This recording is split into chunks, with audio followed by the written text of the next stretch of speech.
morning in the last 23 hours. He talked about doubling of COVID-19 cases every 4 days over the last 14 days in the Sioux Falls area. So we're feeling the brunt of that right now in the southeast corner of the state.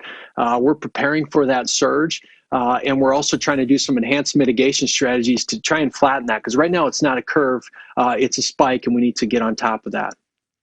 The CNN host offered Mayor Ted Hankin assistance in finding additional personal protective equipment for medical personnel in Sioux Falls if it's needed.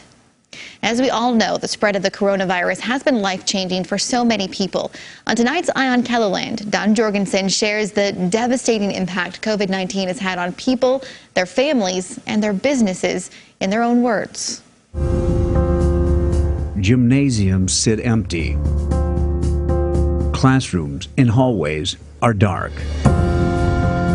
Obviously, students are kind of the heart of every school, and so without them here, it just feels like, I don't know, just empty and yeah, almost like school's not going on, and you know, it's just kind of a bizarre feeling. Bars and restaurants are quiet. A little over 3.5 weeks now. There's a lot of uncertainty, sadness, a little bit of anger, but you know, just more the unknown of, you know, when we can reopen and how everyone's going to get back to normal.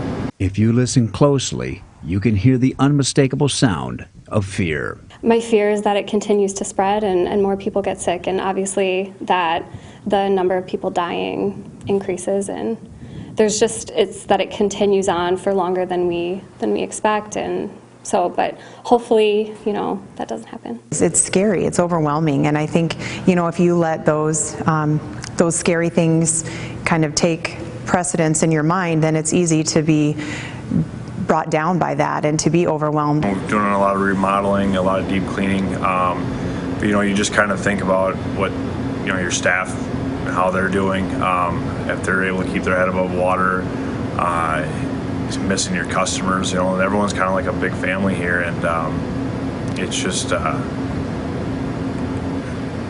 it's a scary time. The coronavirus has impacted us all in so many different ways. Me personally, as a teacher, so much of what I do is centered around relationships, and so, you know, not being able to see my students, not being able to collaborate with staff, it's really impacted, you know, how I have to approach my job, and kind of made me a little bit more thankful for just those daily interactions with students and staff. It is busy. Every day is a little different. You think you got a grasp on it, and you're like, we got this. And then the next day you get hit with 150 patients through the drive-through and more in the clinic. So you just plan the best you can every day and make it through it. I find myself getting a little bit more emotional reading articles about all of the people that it's impacted.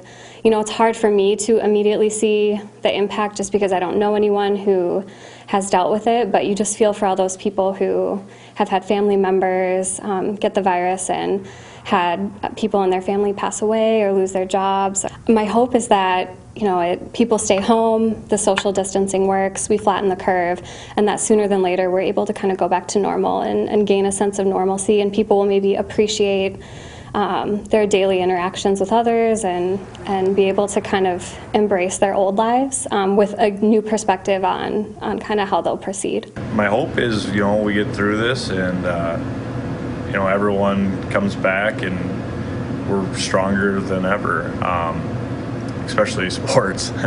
It makes me want to help everybody else to get through this and to know that love wins. It's okay. It's going to be hard.